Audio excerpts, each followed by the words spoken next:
Mas bumaba pa ang level ng tubig sa Angat Dam matapos maitala ang 151.45 meters above sea level na sukat ngayong Huwebes.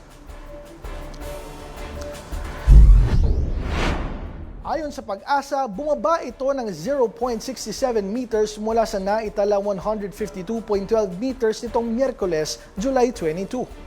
Higit na mababa ito sa 160 meters na critical water level ng dam. Sa kabila nito, inaasahang makatutulong ang patuloy na pag-ulan dulot ng habagat sa unti-unting pagdagdag ng tubig sa reservoir. Ang Angat Dam ang pangunahing pinagkukunan ng supply ng tubig sa Metro Manila at nagsusupply ng irigasyon sa mga sakahan sa Bulacan at Pampanga.